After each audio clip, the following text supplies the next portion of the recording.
Hey guys, people, thank you for coming and welcome for the first lecture of the day. We are doing this experiment in which we have the lecture as the first lecture of the day, the lecture just after lunch, the last lecture, in which one it's easier to fall asleep.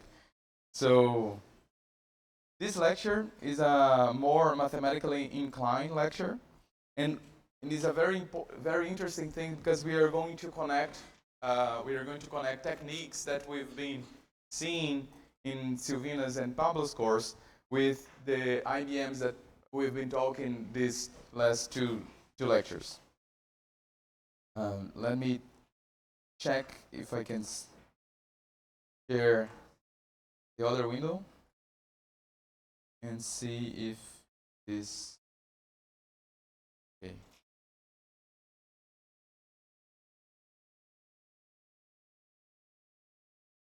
And maybe you've seen it, but the slides of the last two lectures, with together with a handout and some Google Colab are available.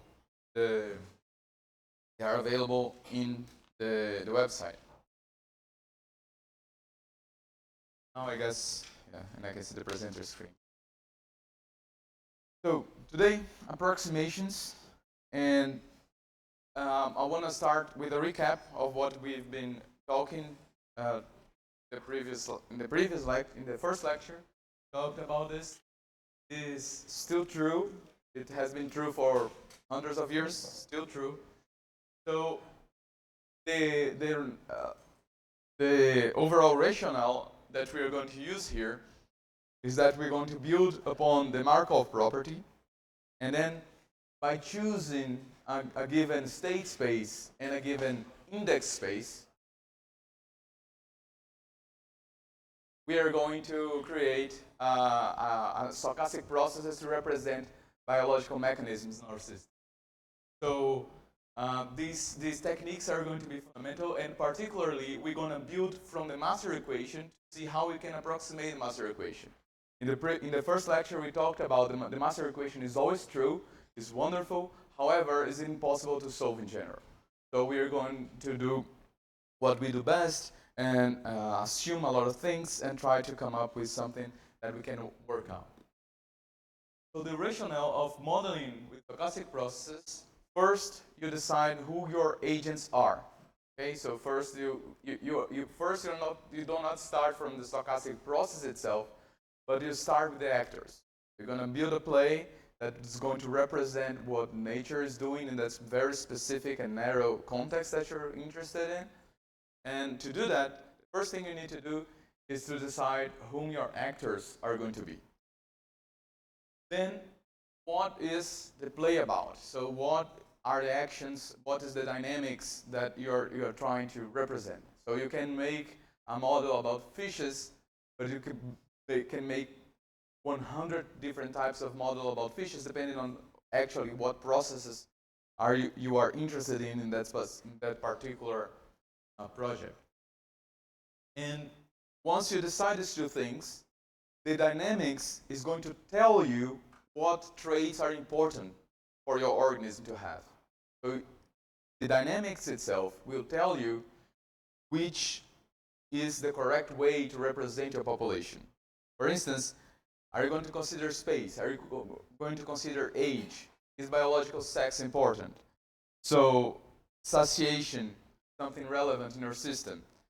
All of this you must take into account because the organism with the same traits, including the same species, so the predator and the prey, they have the same trait, they behave the same.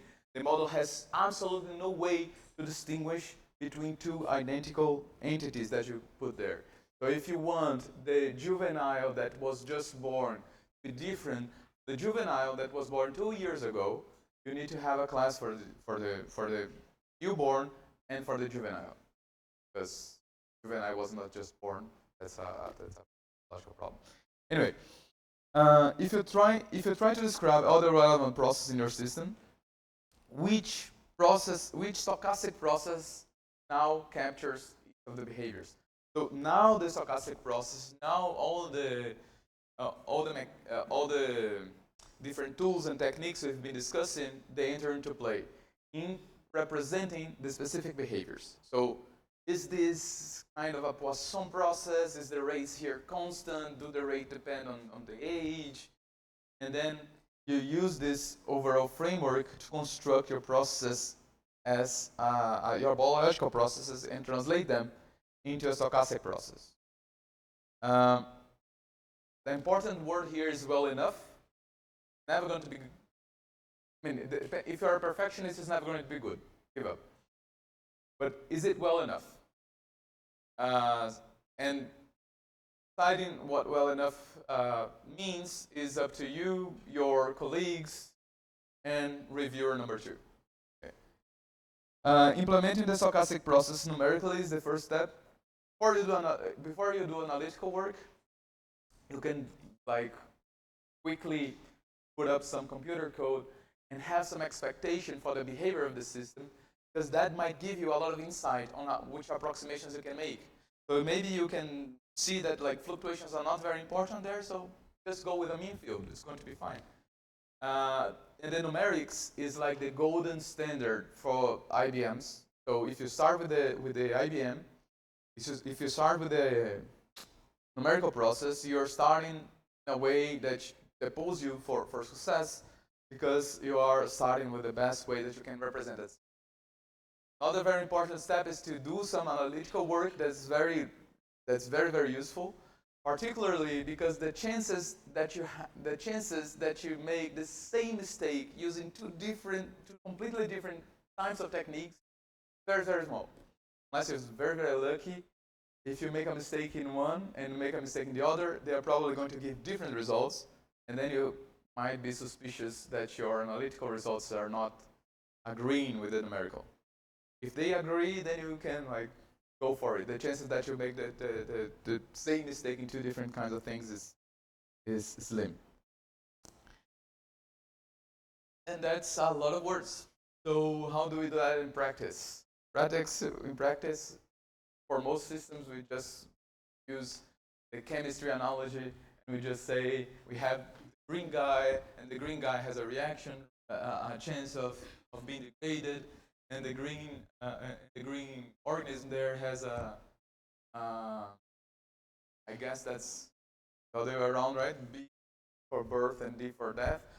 But anyway, so the one organism can become through birth 2 organisms, and 2 organisms might compete with each other. They become one organism, and you just describe that, and that is in an IBM, stochastic IBM, very simple one that captures the fundamental processes in a logistic model.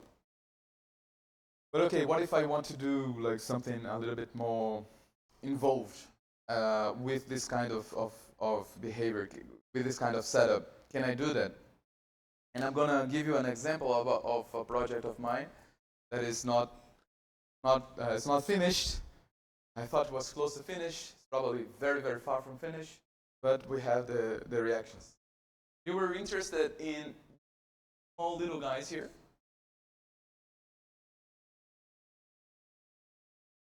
They are called rock pipits. They are pipits, very small birds. They live in rocks because they live in UK, so that's what. They live in the shoreline, and they establish they are very territorial with the piece of rocks that they have, and they feed on the intertidal zone. So you have a lot of marine phytoplankton, zooplankton that stays there, small crustaceans, everything, and when the tide goes up and down, they served coffee break time. The rock pipits go there, they make their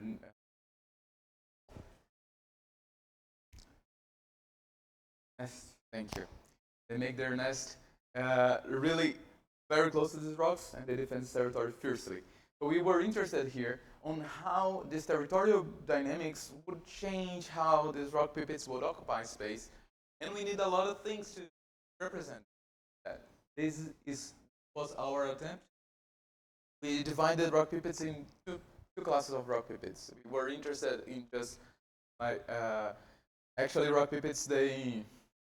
The couple defends the territory. So we were interested in kind of like invading couples. And what we have here is that the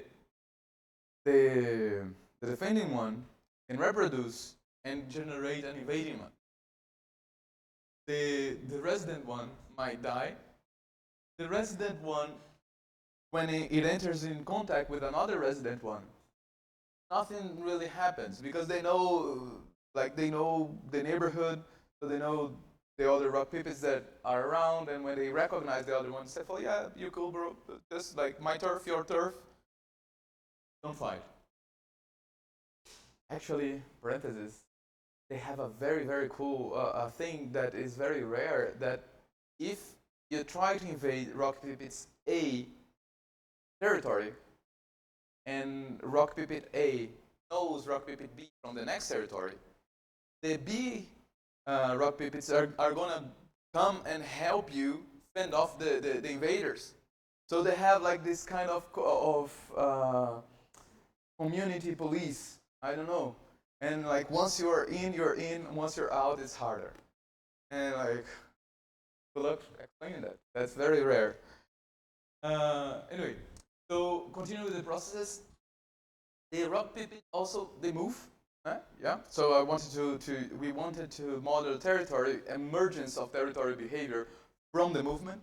So we wanted to incorporate the movement as one process. Another option would be to represent the territories themselves, but we were specifically. So we needed a movement that had like range residency, and that has been like putting some things there. And the oscillon back has this property. You're good to go. And for the invading ones, they also die. They have competition among themselves, and like whenever roaming and invading rock pipette encounters the other, the outcome of the competition is completely random.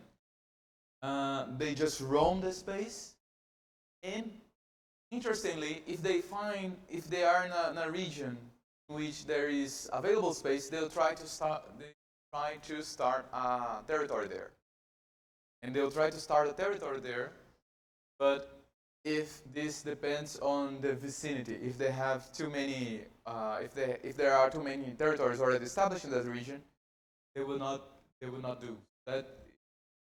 That's why I have very, very small tiny text there, that the rate is non-zero if there are no blue organisms inside perception radius. So they look around, they said, is there anyone that has a territory around? If there is, I don't try to establish. If there isn't, then it's my turf now. And what happens when blue encounters orange? Blue encounters orange. Blue has the upper hand normally. So blue, defending this territory, it's willing to go to the last consequences because it already has eggs and its nest and everything there, and it's buffet and it's used to everything. So either blue wins, or blue has a very big chance of dying because of the consequence of investing too much energy defending its territory. So this is a more draft of a way that you would go about trying to model a more complex situation. I specifically choose for the hands-on projects very simple, like standard pairwise interactions, and I think every single group found a way to make things more complex way, but which is testament that I probably underestimated the willingness that you had to engage into challenging work. So sorry about that, but I think you still can find challenges where there are none. The opposite is harder. Okay, with that said, it's very beautiful and all, but when you have like 100 different types of reactions, to get insight is harder. So let's make some analytical approximations. And to do that, we'll start with the master equation, as I said before, because the master equation is true. The master equation is true. I'm gonna bring this T-shirt. And to do this, let's first try to write down an equation for the mean. What can you? I think I need to stop sharing this. Now you can see mean, how you can see my scribbles. And hopefully, okay, let me get my notes that are here. So the first thing, we start with the master equation. The master equation is an equation that tells us what is the evolution of the probability that an organism is somewhere, right? That the system is at a given state. And I will make a slight change of notation. When we had written the master equation before, we wrote it in this way. The derivative of the probability of being in state I at time t was the sum for all j different from I, or the transition of going from j to I, the probability of being in j, minus at time t, minus the probability of you've been in j in I in this time step, and changing and making an infinitesimally making this change in this moment to state j. Okay, so this is what we've had written before, and that makes sense. Essentially in English, this is telling me that the probability of being in a given state changes with the difference between everything that comes into the state minus everything that leaves the state. Just that's why it's always true, because it's honestly almost a very weird word, especially to use during a class, but it's almost trivial. Trivial. I don't like that word. Things are because learning is the trajectory that you do from the impossible to the trivial, and while you're learning, whenever someone calls something trivial, I myself didn't find electrodynamics very trivial, but we survive. First thing, like I always wrote like this: j different from I, but if you look, if j is equal to I, this is 0, so you can ignore that.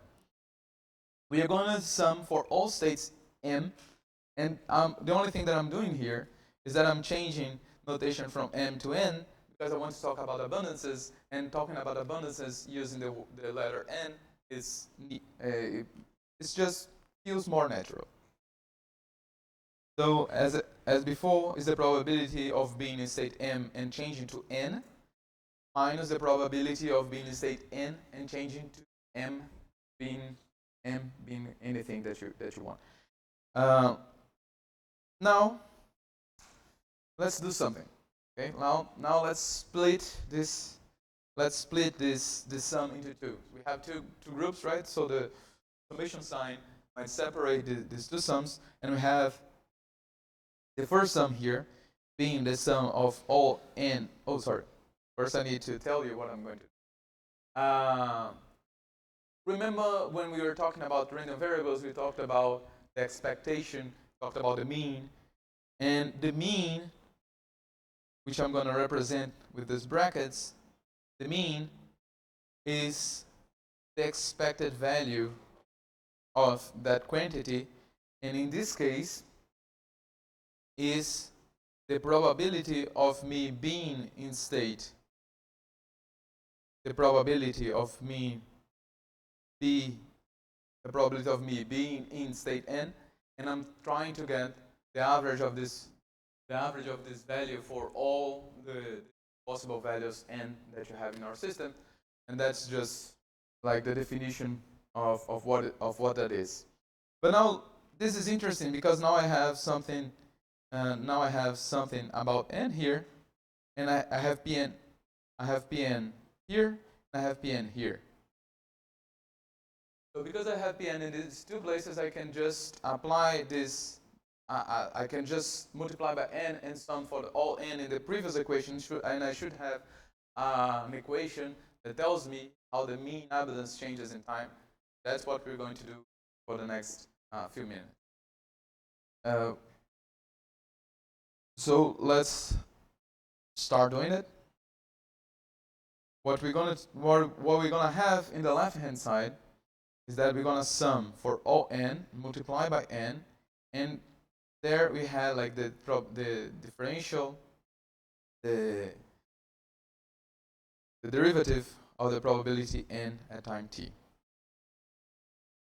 And this, I'm gonna split this sum into two. I'm gonna sum in n and m together, n, m and n, p, m of t, minus, I'm summing again over all n and m of n w n m p n.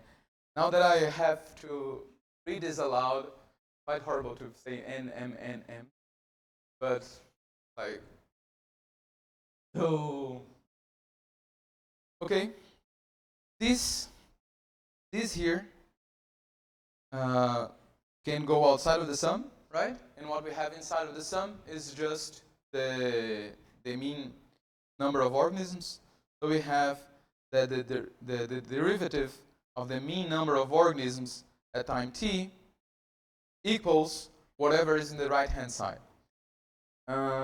Let me just try to represent this as a matrix, because there is something curious going on here.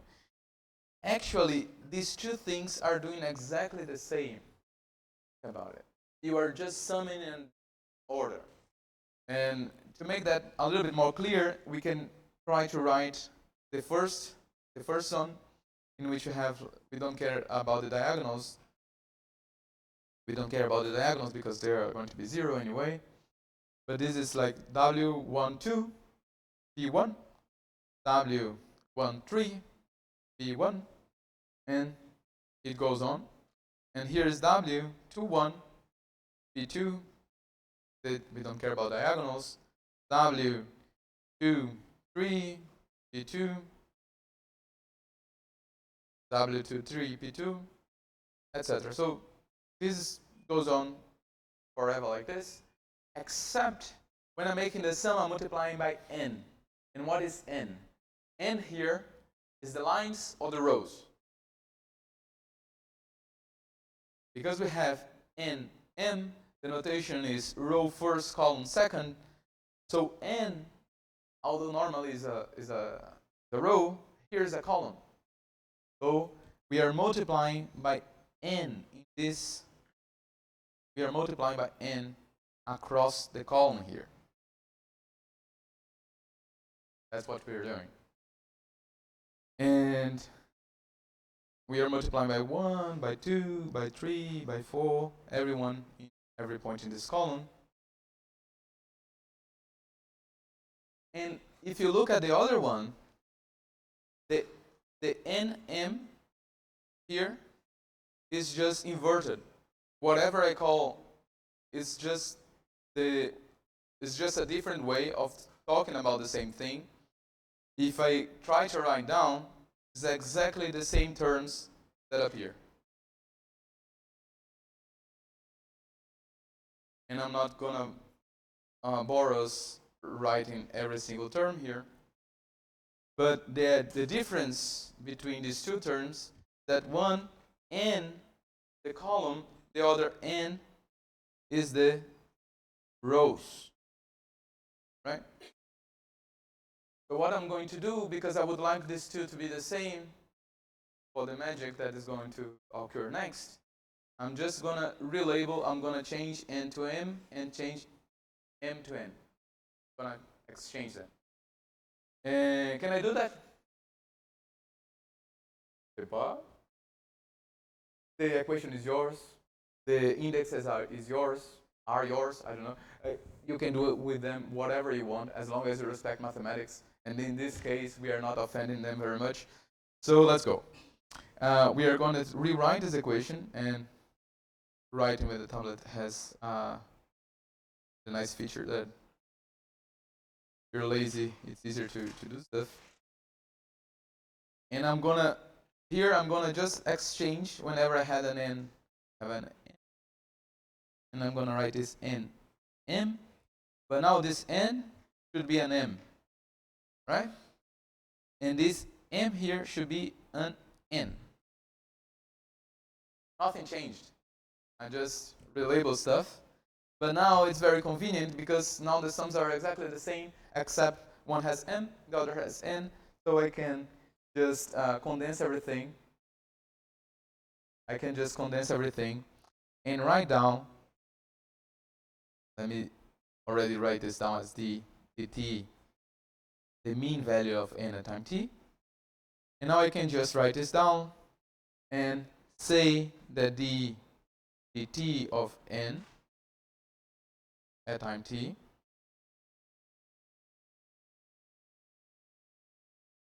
is, okay, I'm gonna do an intermediate step here, just to be safe.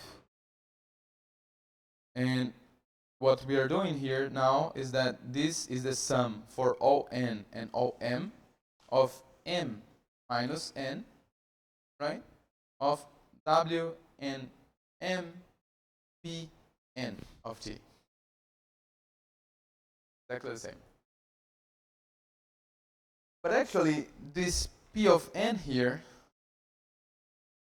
this p of n doesn't depend on n, m, right? So this, I'm only summing the letter n, so I can maybe divide the summations and do them one after the other.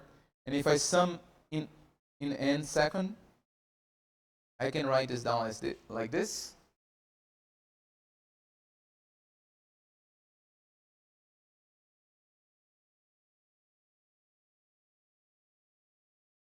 I can write this down like this. And this is an equation that is just a way of rewriting. I just rewrote the master equation. I did not do any modifications in it. So this is always true. This is just the master equation written in a different way. But this has a nice interpretation if you are familiar in a way that you think about expectations and statistics, because this entire sum indexed by m is something. I don't really know what it is, but it's something which is a function of n. And because it's a something that is a function of n, and I'm summing over all possibilities of n, multiplying the probability of each one happening, this is an expectation value. So this equation is nice because this is the expected change when I start from the position n. So then you question why all the work to say something that is obvious. Because the change in the abundance n is the expected change when I start from n. Brilliant. Of course that's true. Say anything. However, rewriting this kind of stuff is very neat because now I can maybe put some assumptions, and that will make things very much easier. And the fundamental assumption that I'm going to make now is that now I'm going to assume that we have a single step birth-death process. What I'm saying now is that it's absolutely forbidden for the population to start with, for the population to be in state n, for instance, with 40 organisms, and all of a sudden, in one time step, I have a process that takes my system from 40 to 60. This will not happen. This actually rules out a lot of processes. For instance, Markovian chains, they are harder to work like in the way that I'm going to write, because a Markovian chain, you can have something like this. And good luck finding a way that 3 is not giving probability to 1, keeping 2. Right? What we are saying in single step is that for 3 to get to 1, it always have to go through 2. So this actually rules out a bunch of processes, but fortunately for us, not the processes that we are interested in. Okay.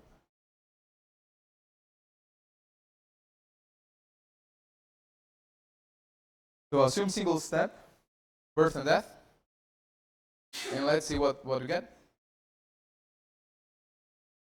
In this situation, what we're going to say is that we're going to rewrite the transitions W, and W now, I'm going to write N to the next one is going to be the probability, the rate of birth. This rate of birth, I'm not saying it's constant, I'm saying it can depend on the variable N. I'm saying that it can depend on the abundance, but I'm saying that it's not changing from N to N plus 2, and I'm also saying that every time I have 40 organisms, the probability, the rate of a birth is the same. So that's the approximation that we're doing. See. So, if it's 0, it's 0 every time that I have 40 organisms, it will be 0. But I cannot have this probability be defined in a way that is dependent on time. That will be that will involve a little bit more advanced strategies to write this thing down. And the other rate of change is that I reduce 1, and creatively I'm gonna call it this the mortality rate. So now we can use these very simple things in the first one, and now note that my W can only be represented as 1 step above and 1 step below process. I don't have, for instance, W. I know I'm being repetitive, but I know that this might be useful. I don't have this, because now what I'm going to do is I'm going to write down the expected change in the mean abundance as the sum over all n of Pn of t. And here, I'm going to actually write down this explicitly. What are the 2 processes that we have? The first one is the birth. So we have M being, M in this context is n plus 1, and n is n, right? So let's go. This is n plus 1 minus n. This is the probability of having a birth P of n, plus, because this is always a sum, the minus, the decrease in the death rate will come from this part, plus n minus 1 minus n times the death rate at abundance n. Okay, and if I sum 40, subtract 40, I'm sum 0, I do nothing. So at the end, very simply, this becomes an expression which is general for absolutely all the processes that are single-step birth-death processes. And this is just Pn minus Tn. Again, this does make sense. I'm saying that the change in abundance, the balance between birth and death rate. Okay, until now, nothing magical, but something that is nice is that this is, I'm summing over all the possibilities n, and I'm multiplying by the probability of having each of them of one, and this is an expectation. So this is very cool because now I can write my change in the expected mean number of organisms as the expected value of Bn minus the expected value of Dn.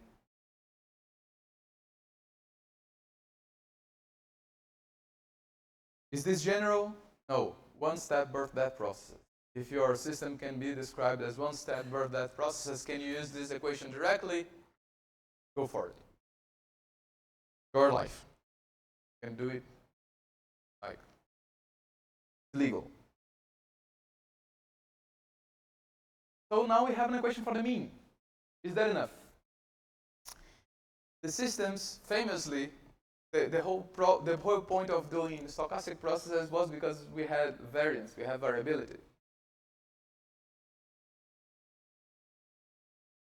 So we might want to know how the variance changes as well.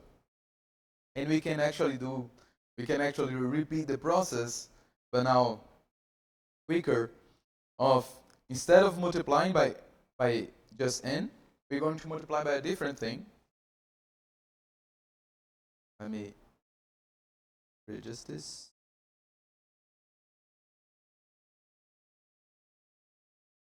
Instead of multiplying by n, I'm going to multiply by other things. I'm actually going to multiply by n to the power k.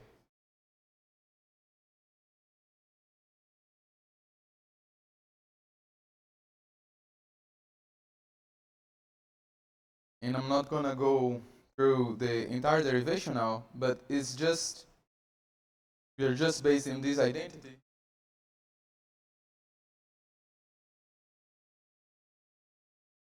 Internet problems? Okay, here again. So the expected value of n to the power k, why I'm interested in like cubes of organisms, number of organisms, but this is very important to calculate variances and higher moments of the distribution. And this is just the sum of n of k over n and m. Actually, just over n here. Yeah, no. This, right? Because what I'm doing is that I'm making the same process that I can make the expectation and the derivative, they commute, so I can change the order of them.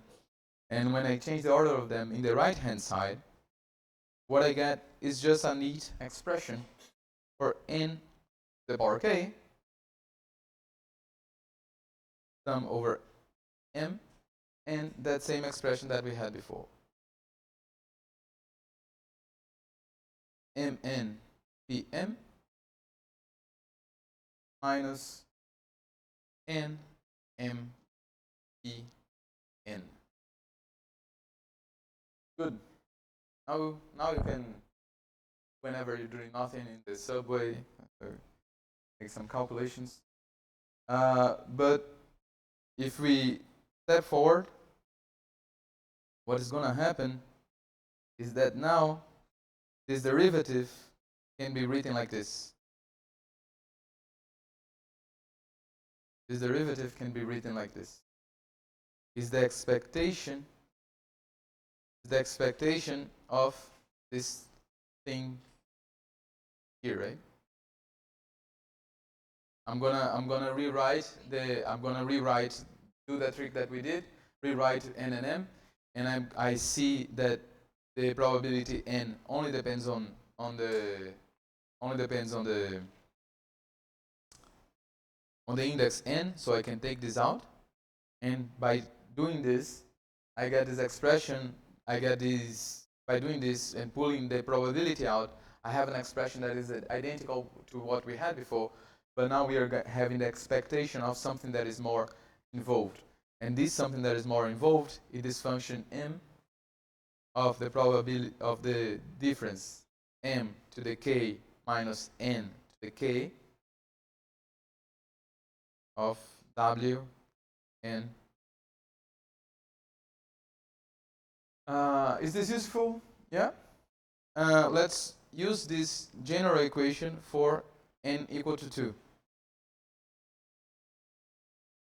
If we do this for n equals to 2, we have an expression for the second moment, which is going to be directly related to the variance of the system. So we're going to have a way of writing down the variance of the system by using this.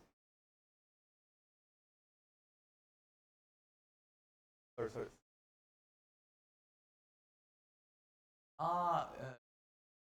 This?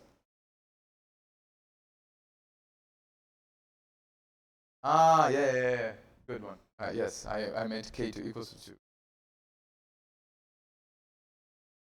I thought it was about my bad writing, which I apologize for, and I haven't having the opportunity to do it. So remember, only one-step processes, right? So we're going to have m being n minus 1 or n plus 1, and what we have here essentially is that we're going to have the n plus 1 squared minus n squared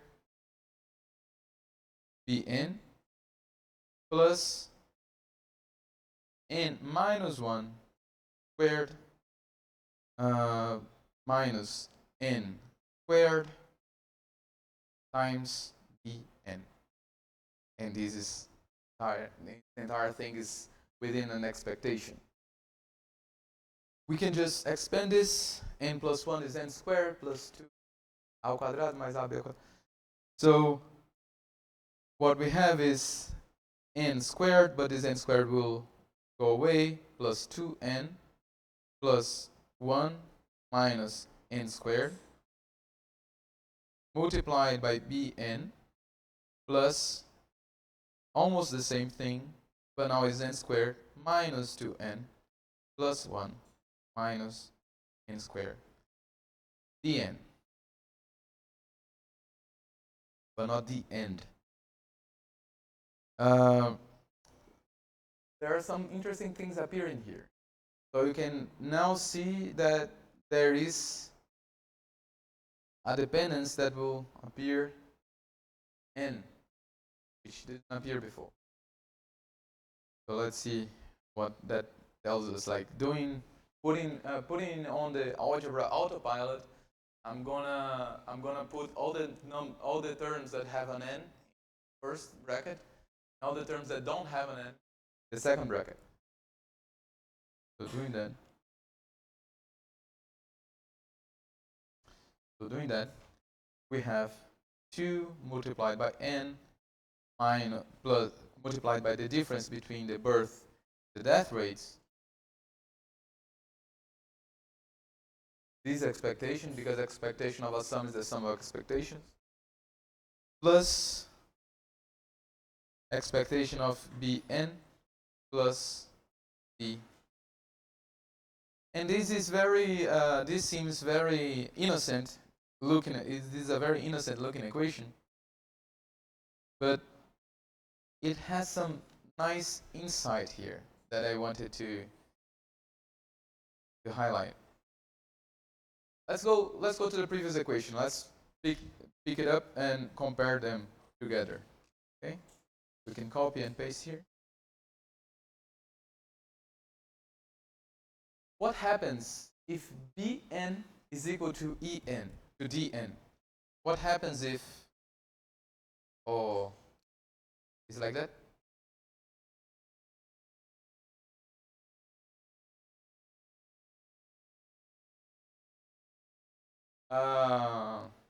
What happens here? The second equation goes to 0, right? And the first one, this first term goes to 0. But the second one doesn't. This means that if you have a population of organisms that has exactly the same rate of birth and death, the mean doesn't change. Variance does. Means that if you start a time series for the orca population, because orca is the theme of these lectures, you start a situation in which you have exactly the same chance of birth and death rates. This is exactly the same. This is a situation is very analogous to the random walks that we studied before. In the situation of the random walkers, they could go up and down, and in the average they would stay in the middle. But in the average, they would always, like the mean square displacement, the variance would start to increase. So this becomes very, very likely. In the type of population become very, very likely. The second thing, the variance of a population that would go like this would have a very large variance. So if you go to the field and you see a biological population of organisms that have, and you make measurements of it, and you see that the variance is very small, there is some biological process keeping that variance small, because just by chance the variance should increase. Does that make sense? So we can now look for these processes, and this is like very, very simple, very, very simple. Then you get some insight when you make the correct questions with the very simple.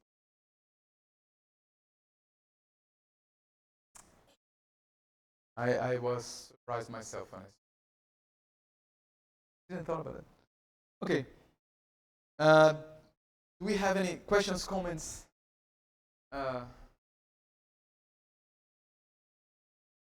Political opinions?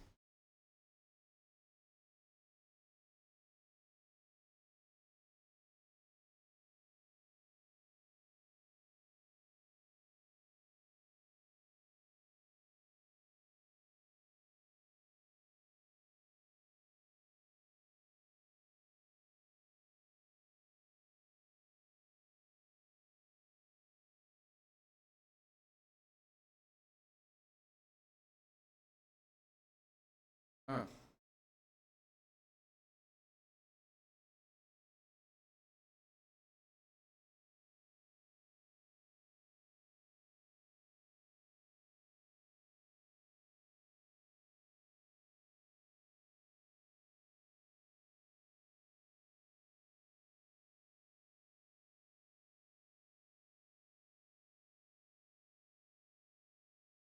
Okay, so I'm gonna try to rephrase this because the mic doesn't capture you. So, so the idea is that we observe, for instance, in viruses, that they reach a stationary state, but I don't expect the rates to be the same. I expect this happen because they have an incubation. So this is actually what you're telling me is exactly the important thing to have experience in an area, because you have an instinct, not an instinct, it's knowledge and a lot of work, of course, but you have built-in knowledge about who these things are. Have a built-in knowledge about what these birth and death rates are, and you know that they reach some sort of incubation period in which the death rate goes very, very small, and the birth rate also goes very, very small.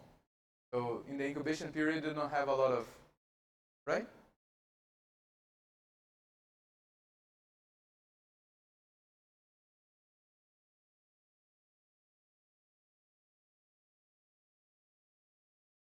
Yeah, I walked right into that one calling that virus, right? So they decay. So the decay rate and the production rate, they reach like some sort of stasis in which it's not that they are equal and very, very large, they are equal and very, very small. So the variance stays very, very low, and you have the population convergence to a place. If you look at this equation, it will tell you that how much it grows is the balance between the two, and eventually, if these two are very, very small, you have like this equal to 0. And the first one, if the two are very, very small, this is equal to 0 as well. So we are safe, and we can observe, we can have numbers coming from this type of dynamics, which still have very, very low variance.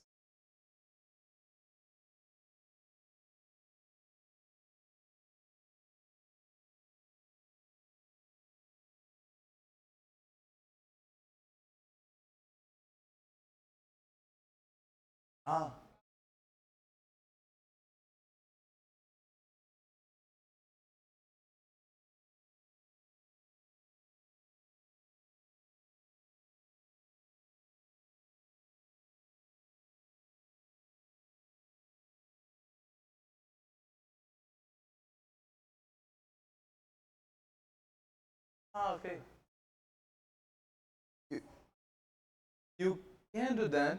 The thing is that here the difficulty part, the difficult thing to apply this as is that, so you're telling me, as understood, that you had a situation in which the production and decay rate would go, like, would be large, but at one point will be small, and another point will be something else again, roughly.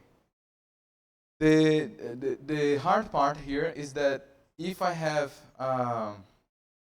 and this is time, so this fluctuates in time, and because this fluctuates in time is something that I did not consider while building these equations, but there is actually there is nothing in there is no part of this in which I had to assume that these things did not vary in time, because it not had to do with time. So this can actually be a Bn of t.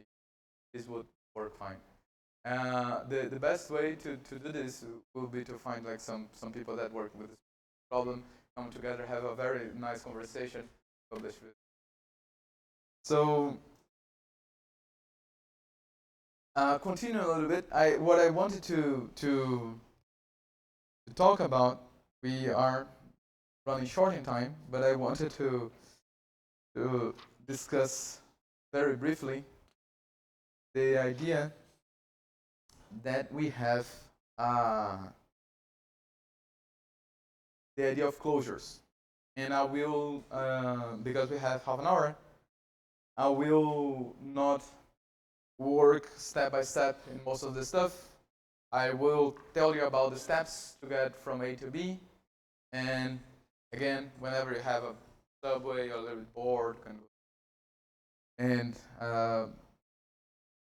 well, it has my handwriting, but I can send it to you. Okay.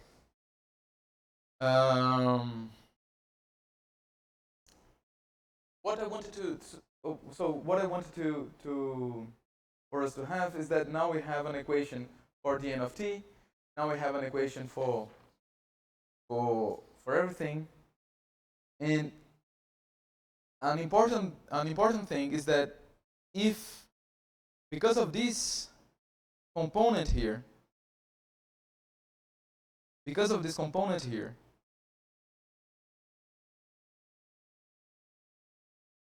whenever I have something that depends on n squared here, this will depend on n cubed. Okay? If I have something in Bn, if the death rate depends on the square of the population, or if the death rate depends on an encounter between organisms of the same species or organisms of different species, this will tell me that the variance, the second moment, depends on the third moment.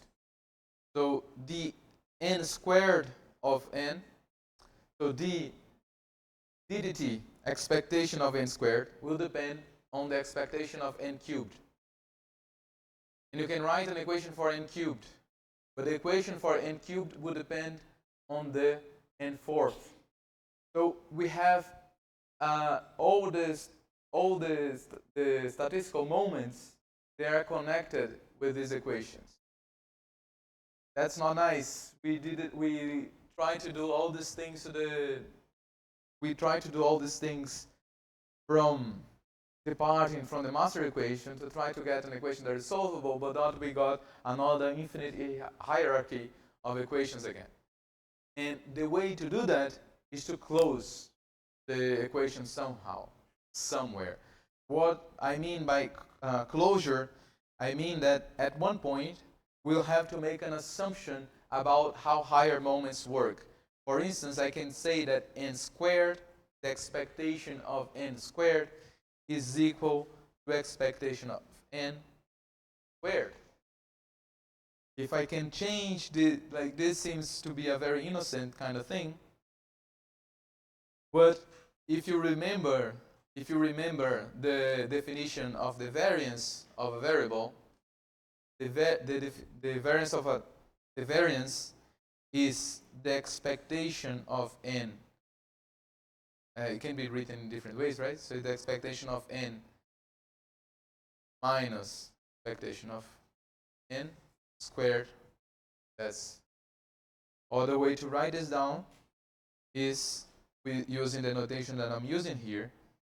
Is this the expectation of n squared minus the squared of the expectation of. If I say this, if I tell you that the expectation of n squared is the square of the expectation of n, what am I telling you about the variance in this system? The variance is 0. There is no variance. So I'm saying that the population has is a random variable that you go there, you measure same value, go again like same value. Have you seen this population in nature? I haven't. But why is this so used? Because like this is the most common approximation you will ever find. This is called, depending on the literature, this is called well mixed. This is called mean field. And you can get creative. But the well-mixed approximation tells you that you have the expectation of the product of n with n is just the product of the expectations, and that tells you that you have 0 variance. This makes math much more easier. And if you try to work with if we try to work out a specific model as an example, if we write down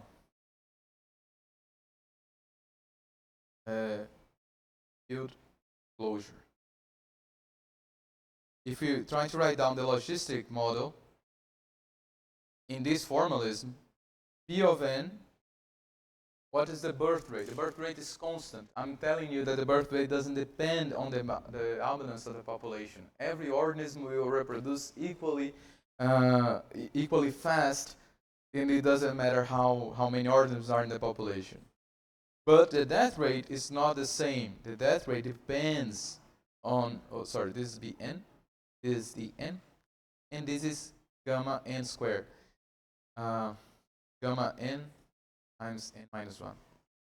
I'm telling you here that there is a probability that I die just because I'm encountering all my neighbors. Mind you that this is already an approximation. This is an assumption. It's not given that the encounter between organisms will be proportional to n multiplied by n minus 1, or will be proportional to n squared. This is an assumption that you make in your model. And it's an assumption that is 100% valid for ideal gases and ideal populations. Should be slightly different from gases, but that's why there is room to work there. You can try to make populations not so gas-like, maybe fluid-like, I don't know. Plasma, go crazy. But yeah, writing the equations that we had before, let's just try to write the equation for the mean, shall we? Let's just try to write this equation for the logistic model. We're going to have an equation for the changes in the expected mean. And this is going to be getting this way. This is going to be the expectation of Bn minus the expectation of Dn minus, here I'm going to use another approximation, and I'm going to write this as gamma squared. When n is very large, n squared minus n is same thing. And in these expectations, what I have is B expectation of n minus D expectation of n minus gamma, expectation of n squared. And because I have expectation of n squared, now I need to do some moment closure, or I need to write down another equation for the variance. Yes? C.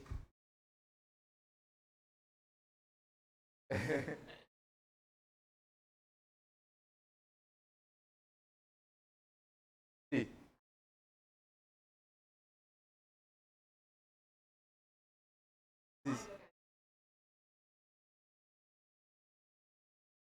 Ah, sí, sí. Correcto. Yes. Sorry, my Spanish is very, very bad, so I'm saying. But like I think so this B of n, you can have it like this, for instance. Or you can, here I'm just assuming that is like this. But the equations, they tell you to assume either the orange delta and being 0 everywhere, or being 0 at one point and not 0 in the other. If you put like birth rate 0 everywhere, you are studying a decay rate, right? You can do this, for instance, to see how the populations are going to be extinguished. So you assume that there is no reproduction, and you see how things fade away, for instance. But we can talk more about like as much as you.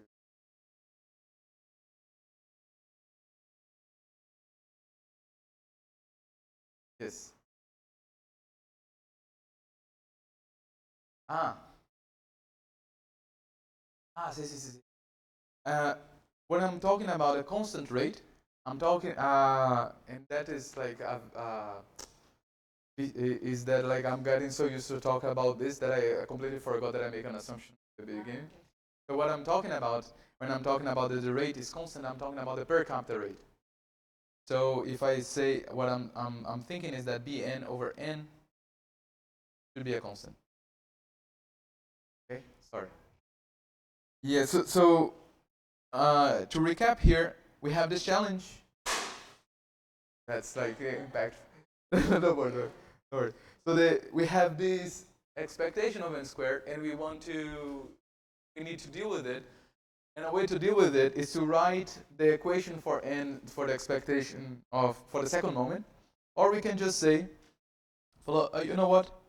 N squared is n squared.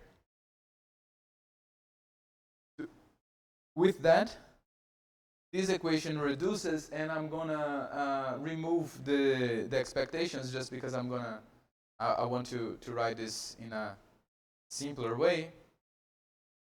So now this implies that the n dt is d minus d minus gamma squared, and here there's an n. I can rewrite this equation as, I'm calling this R, and I have Rn, 1, because that's what I had here, minus n over k. Does that? So what we did was we discovered two things. We really confirmed that having the birth rate per capita constant and the death rate per capita increasing linearly with the abundance per capita because I'm dividing by n. What happens here is that if I do the calculations, the expectation of the number of organisms changes as a logistic equation. The step that I did in between, that I assume there is no variance in the population. You know where the logistic equation was being used? It was being used with a transformation, different transformation, because the population was seen changing in space. But it was used to predict how many otters were there in Glacier Bay in Alaska. This doesn't take into consideration the intrinsic variability of the population. There they did a very nice work because they were considering the spatial variability, and that was the thing that was important. But if you're thinking about fish stock, there is a lot of money to be made, like trying to make people fish as much as they can without driving the system to collapse. You can have a look at the cod collapse, the North Atlantic cod collapse that happened in the 1990, I guess. So what happened there was like they had bacalhau, right? So they had cod everywhere. Like they had billions of tons of bacalhau, and like all of a sudden it crashed. There was no more bacalhau left. It was a huge problem. One of the problems is that they didn't the variance of the system. One of the many. One of them was this one. So now we know now we know to be careful with the logistic equation, when we should be careful when. Let me just talk briefly about how would you go about choosing a different way. You are actually free. You are actually free to write any closure that you want. All you need to do is that you need, for instance, to write the expectation of n squared as some function of the expectation of n. Or write the expectation of n cubed and write it as some function of the expectation of n squared, the expectation of n. And yeah, just need to do this. And a nice way of doing it is looking at distributions that you know. You can assume that n follows, for instance, a Gaussian distribution. If n follows a Gaussian distribution, what happens? We know that the variance of a Gaussian distribution is sigma squared. That's the defining feature of the Gaussian distribution. And what we can do with this is find out that for the Gaussian distribution, n squared can be written as n squared plus. And you can actually do this. And I suggest you use this equation and you put in the logistic model, because if you're interested, you're going to find an Lie effect there. Because this is going to just throw this and run away. You can have many different closures.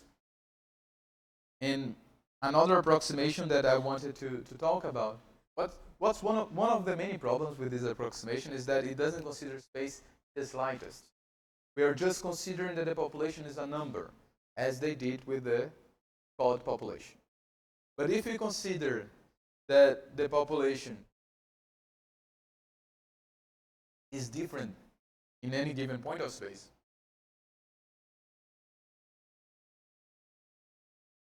we can make field theory with organisms, which is essentially, for people that are used with this, is the FKPP equation, a field equation that you can derive like from first principles process. I'm not, of course, gonna derive the FKPP as quickly, but I'm gonna tell you what is the essential idea behind it. In these field approximations, you are doing two things. First, you are considering that the population is not good.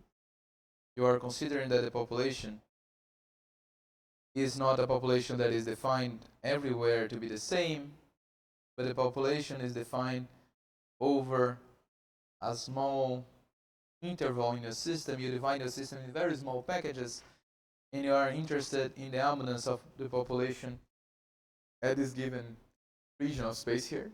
If you track that, now you need to be a little bit more careful with how you need to be a little bit more careful about how you define the state of the system. Now the state of the system is not just this number, the number for every small quadrant. The same thing when you do, actually the same thing when you do field ecology and go to the forest, find the state of the forest, be one number, define it to be the position of each tree. So what you're doing here is you need a way to define the state of the system in which you define the population 1, 1, 1, 2, blah, blah, blah, for everyone.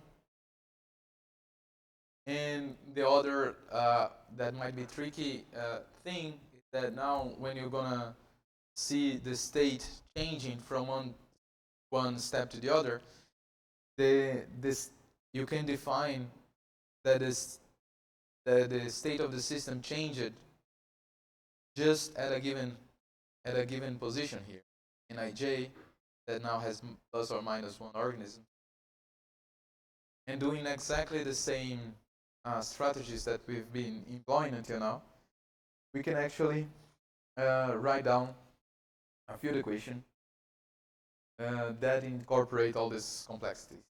You have movement that will be translated in some kind of differential operator on the position of the particles. Essentially, you have diffusion again.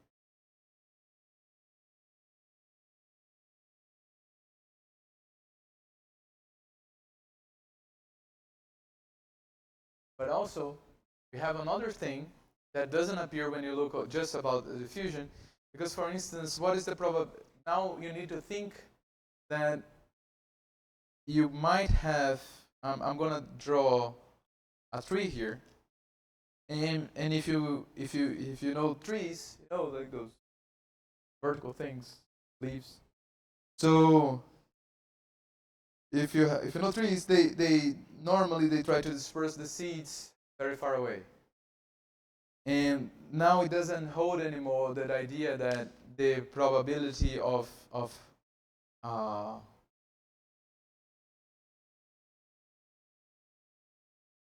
particularly they try to throw some seeds very far away, because if they are very close to the parent, they might die. The parent is big and takes a lot of resources, so you really want dispersal to be far away. And if you do that, now the probability of having nij plus 1 depends on some distribution, depends on some kernel of dispersal. So the kernel of dispersal tells me what is the probability that a given seed lands up in a given point in space, given that I know the position of the mother. So this kernel telling me the position of the big tree over there. So this kernel is telling me is essentially probabilities in space. And this is something that I want to talk about, because if you ever go looking into into this kind of equations, sometimes they have non-linearities and they have non-localities. These non-localities, they might seem like a different beast all of its own, but it's actually the same way that we change from the probability, the rate, because the rate is the probability in time. Now we have a kernel, which is the probability in space. And actually, if a very nice thing about a physics-enabled mind, that space can be absolutely anything you want. So now you can think about kernels in genetic space. Now you can think about kernels in, anyway, like define your space, you can have a kernel in it. And essentially is a way of rewriting probabilities. Let me go just tell you what I'm not going to tell you in this lecture. And we talked about the well-mixed approximations. We talked about a little bit about closures. We just mentioned density fields. And we didn't talk about pair approximation or spatial moment dynamics, which is a technique that I actually like a lot. There's this video about Jensen inequality I'm gonna do later, but the idea here is that that expectation of n squared when we did the moment, when we try to get an expression, a moment closure for the expectation of the second moment of n squared, that if the curve is convex, that is always going to be larger than the mean field approximation. So what we learn with this is that every time we have competition in the system and we have variability in the population, the competition is actually going to be larger. Because there are some fluctuations, and when the fluctuations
não, tranquilo. Perdeu muito?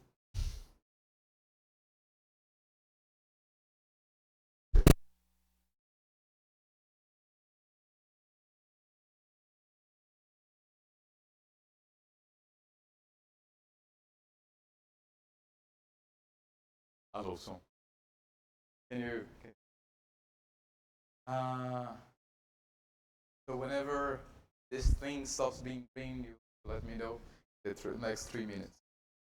And sometimes both of them are not like the both approximations are not great. So doing the IBM allows you to be very confident. Not very confident. A little bit less confident. A little bit less. Not very confident. And how do you do this kind of numeric stuff? First of all, you need to do temporal series. Temporal series are fun. Temporal series tell you a lot about the system, and they are very important diagnostics of your implementation. You look at some simulation, and you see the trajectory of the system, and it's doing something very, very weird, then there's probably something very, very weird in the code. And sometimes weird things in the code don't look weird the first time that you look. They only look weird when the outcome. So this is a menu of numerical analysis. First, temporal evolutions. Second, bifurcation diagrams. Whenever you have simulations, to make bifurcation diagrams, you need to have a lot of replicas. Nice to have. It's nice to show the state of the system one stage or in the other stage, but that doesn't tell me a lot about what's going on. I want replicas. I want that. There's stochasticity in this. So you, as an experimenter, need to convince me that what you're finding is not a fluke. So you need to make some replicas. And lastly, sensitivity analysis, which is when you try to vary many parameters to see if your conclusions hold up or not.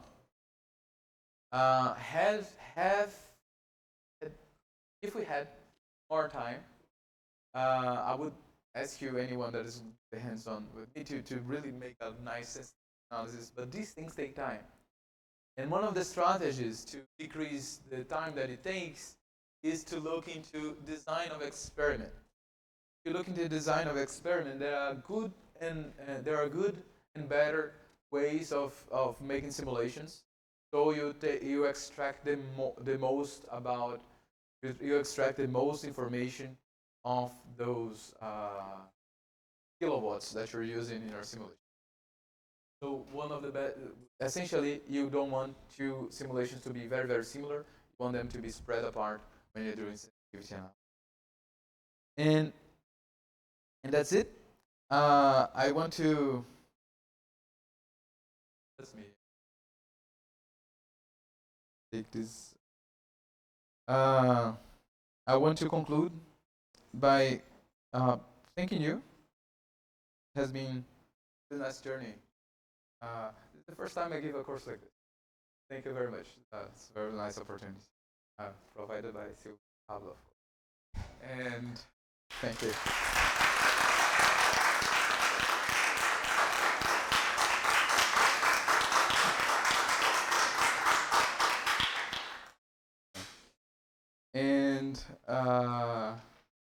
And on that note, I will probably send you guys some anonymous review, because like I want to improve on the next one.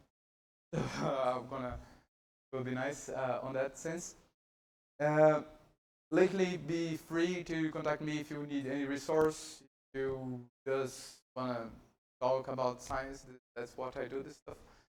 And happy coding, happy IBMs. See you.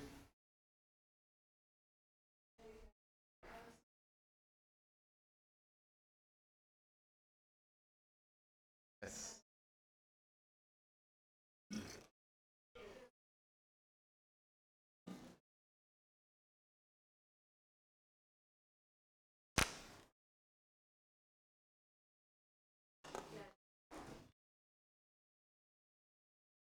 Oof. É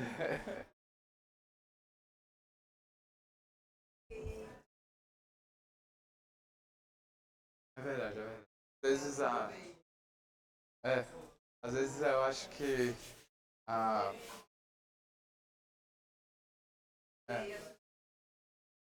e ver por diferentes perspectivas. Foi, né? É.